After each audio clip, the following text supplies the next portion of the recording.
नमस्कार दोस्तों, मैं विकांशु तोमर स्वागत करता हूं आपका अपने इस YouTube चैनल में। दोस्तों, जैसा कि आप जानते हैं, मैंने आपके लिए एक हिंदी की सीरीज स्टार्ट की थी और उसी सीरीज को आगे बढ़ाते हुए मैं आज अपनी नई वीडियो लेकर के आया हूँ। तो हमने अब तक पढ़ लिया है शब्दभेद, और शब्दभेद को हमने अब तक लगभग कंप्लीट कर लिया है।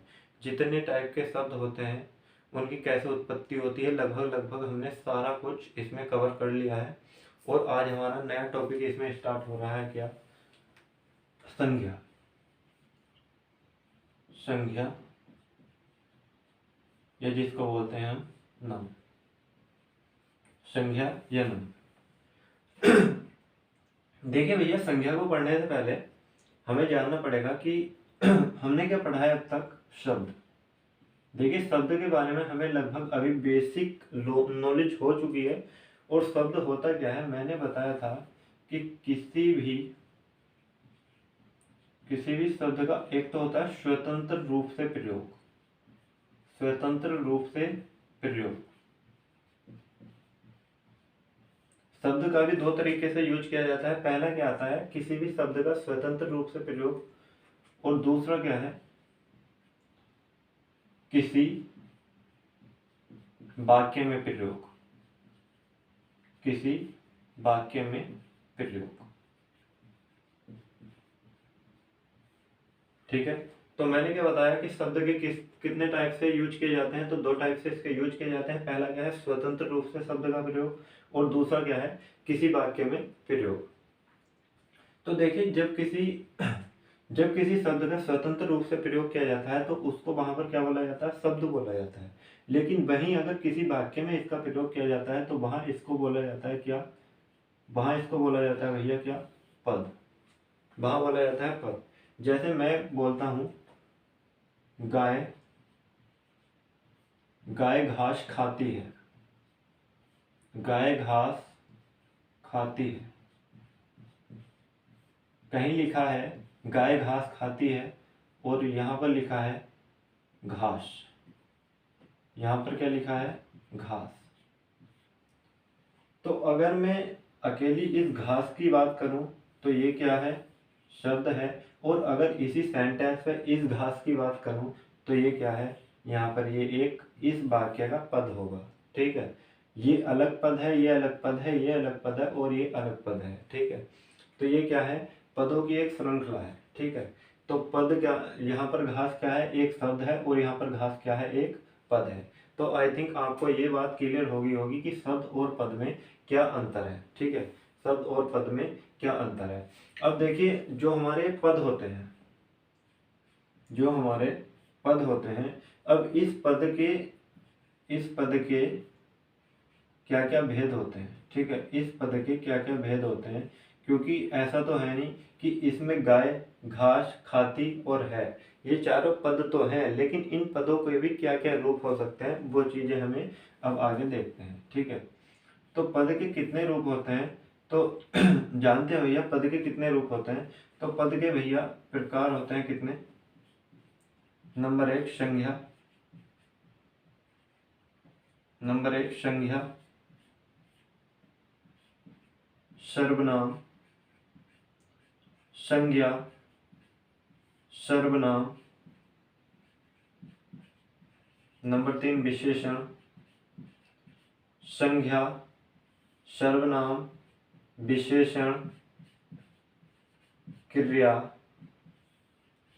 और 5 नंबर क्या आता है भैया, अव्यय। क्या आता है, अव्यय। तो पद के कितने भेद होते हैं भैया, 5 भेद होते हैं इसके। नंबर एक होता है संज्ञा, नंबर 2 सर्वनाम, नंबर 3 विशेषण, क्रिया और अव्यय। तो इन्हीं टॉपिक्स को हमें पढ़ने के लिए हमें संज्ञा पर पहुंचने से पहले इस चीज का पता करना पड़ेगा कि आखिर संज्ञा क्या है। तो संज्ञा क्या है, किसी भी वाक्य में प्रयोग होने वाला एक पद है संज्ञा। ठीक है।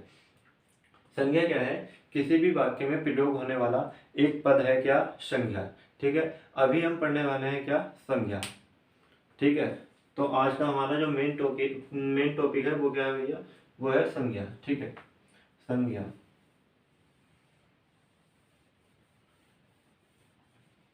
तो देखते हैं भैया क्या है संज्ञा। या नाउन, संज्ञा या नाउन।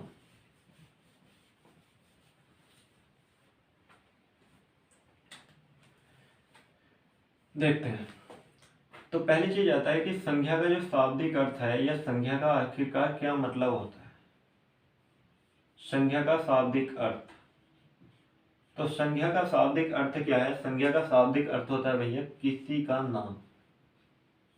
संज्ञा का शाब्दिक अर्थ क्या है, नाम। ठीक है, संज्ञा का शाब्दिक अर्थ क्या है, नाम। वो नाम किसी व्यक्ति विशेष का हो सकता है, किसी व्यक्ति, स्थान अथवा वस्तु। व्यक्ति, स्थान अथवा वस्तु के नाम को, ठीक है, वस्तु के नाम को क्या बोलते हैं भैया, संज्ञा बोलते हैं। ठीक है, शाब्दिक अर्थ क्या होता है, नाम होता है। ठीक है, संज्ञा का शाब्दिक अर्थ क्या होता है, नाम होता है। इसमें नाम किसी व्यक्ति का हो सकता है, व्यक्ति विशेष में जैसे मैंने बोला राम, सीता, राम, सीता। स्थान में मैंने बोल दिया आगरा, पटना। वस्तु में कोई भी वस्तु हो सकती है, मेज, कुर्सी, ठीक है, आदि। तो ये तो होती है संज्ञा की परिभाषा या संज्ञा का शाब्दिक अर्थ क्या है, नाम है। किसी व्यक्ति, स्थान अथवा वस्तु के नाम को क्या बोलते हैं, संज्ञा बोलते हैं। अब आता है संज्ञा के प्रकार। संज्ञा के प्रकार, संज्ञा के प्रकार कहने का मतलब ये है कि अगर किसी वाक्य में किसी व्यक्ति का नाम है या किसी स्थान का नाम है या किसी वस्तु का नाम है तो उस पद को हम क्या बोलते हैं, संज्ञा बोलते हैं। ठीक है, और अब पढ़ते हैं हम संज्ञा के प्रकार। तो संज्ञा के प्रकार पढ़ते हैं। इसमें क्या करते हैं हम, अर्थ के आधार पर, ठीक है, अर्थ के आधार पर, अर्थ के आधार पर, अर्थ के आधार पर संज्ञा के भेद, संज्ञा के भेद, अर्थ के आधार पर संज्ञा के भेद। तो अर्थ के आधार पर जो संज्ञा होती है वो भैया 5 प्रकार की होती है। ठीक है, अर्थ के आधार पर जो संज्ञा होती है वो कितने प्रकार की होती है भैया, 5 प्रकार की होती है। और उन्हीं प्रकार को हम डिस्कस करेंगे। ठीक है, नंबर एक, नंबर एक पर आता है भैया व्यक्तिवाचक संज्ञा। व्यक्तिवाचक संज्ञा, व्यक्तिवाचक संज्ञा, व्यक्तिवाचक संज्ञा। व्यक्तिवाचक संज्ञा क्या होती है, व्यक्तिवाचक संज्ञा वो होती है जो किसी एक व्यक्ति विशेष, जो किसी एक व्यक्ति विशेष, व्यक्ति विशेष ये किसी वस्तु विशेष के बारे में बताती है। ठीक है, किसी व्यक्ति विशेष के बारे में बताती है या किसी वस्तु विशेष के बारे में बताती है। ठीक है, और इसी को बोला जाता है इंग्लिश में क्या, प्रॉपर नाउन। क्या बोला जाता है भैया, प्रॉपर नाउन। इसमें किसी भी व्यक्ति का नाम आ सकता है, किसी भी वस्तु का नाम आ सकता है। जैसे मैंने बोला राम, राम, श्याम। कोई वस्तु आ सकती है, मेज, पेन। ये सारी की सारी क्या है, व्यक्तिवाचक संज्ञाएं हैं। ठीक है, ये सारी की सारी क्या है, व्यक्तिवाचक संज्ञाएं हैं। ठीक है, सॉरी, व्यक्तिवाचक संज्ञाएं हैं।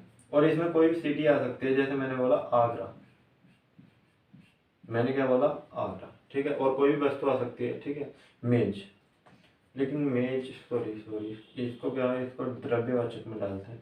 ठीक है, यहाँ पर क्या होता है, आगरा। ठीक है, आगरा किसी व्यक्ति विशेष का नाम आ सकता है, यहाँ पर व्यक्ति विशेष का और स्थान का। जैसे आगरा, पटना। ठीक है, आगरा, पटना, यहाँ पर मेज नहीं आएगी। ठीक है, नंबर दो क्या है, व्यक्तिवाचक संज्ञा। ठीक है, व्यक्तिवाचक संज्ञा, व्यक्तिवाचक संज्ञा क्या होती है, व्यक्तिवाचक संज्ञा हमने जान ली। नंबर 2 पर हमारे पास क्या आती है, नंबर 2 पर भैया हमारे पास आती है जातिवाचक संज्ञा। ठीक है, जातिवाचक संज्ञा, जातिवाचक संज्ञा, जातिवाचक संज्ञा। ठीक है, जातिवाचक संज्ञा को देखते हैं। तो जातिवाचक संज्ञा क्या होती है? जो संपूर्ण जाति का बोध कराए, जो संपूर्ण जाति का बोध करा दे, जो संपूर्ण जाति का बोध करा दे। और इसी को इंग्लिश में बोलते हैं क्या? Common noun. इंग्लिश में क्या बोलते हैं भैया? इसी को कॉमन नाउन, इसी को बोला जाता है। ठीक है, जैसे मैंने बोला नदी,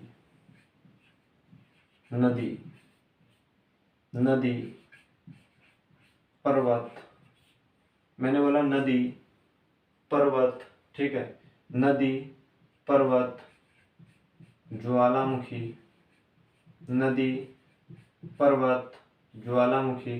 ठीक है, और एक्स्ट्रा कुछ भी हो सकता है। जैसे मैंने बोला लड़का, लड़का, लड़का, लड़की। देखिए, अगर मैं लिखता हूं नदी, तो नदी क्या है? एक जातिवाचक संज्ञा है जो कि संपूर्ण नदियों का बोध कराती है। लेकिन यहीं पर मैं बोल दूं क्या? गंगा, क्या लिख दूं भैया? गंगा लिख दूं या यमुना लिख दूं, तो ये गंगा क्या है? एक विशेष नदी का मतलब ये क्या हो जाएगी? एक प्रॉपर नाउन हो जाएगा या एक व्यक्तिवाचक संज्ञा हो जाएगी क्या? गंगा। लेकिन नदी क्या है? एक जातिवाचक संज्ञा। ठीक है, नंबर 3, नंबर 3 पर हमारा आता है क्या? द्रव्यवाचक संज्ञा, द्रव्यवाचक संज्ञा, द्रव्यवाचक संज्ञा। द्रव्यवाचक संज्ञा क्या होती है? जो किसी मटेरियल, ठीक है, जो किसी मटेरियल या कह सकते हैं हम पदार्थ, पदार्थ का बोध कराए। ठीक है, पदार्थ का बोध कराए। ठीक है, जिसमें किसी पदार्थ का बोध कराए, या इसी को हम क्या बोलते हैं इंग्लिश में? Material noun, material noun. ठीक है, मटेरियल नाउन। इसमें क्या आ सकता है? जैसे मैंने बोला सोना, सोना, सोना, चांदी, सोना, चांदी, लोहा, लोहा, लकड़ी। ठीक है, लकड़ी। ये सारी की सारी क्या है?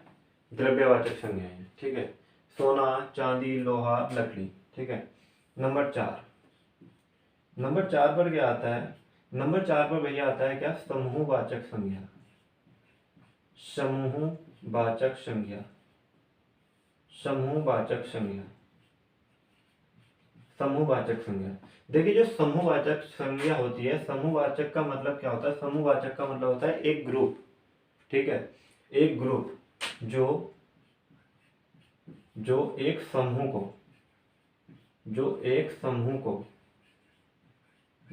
समूह का बोध कराए। ठीक है, या एक समूह का बोध कराए। ठीक है, और इसी को इंग्लिश में क्या बोला जाता है? इसी को इंग्लिश में बोला जाता है कलेक्टिव नाउन, कलेक्टिव नाउन।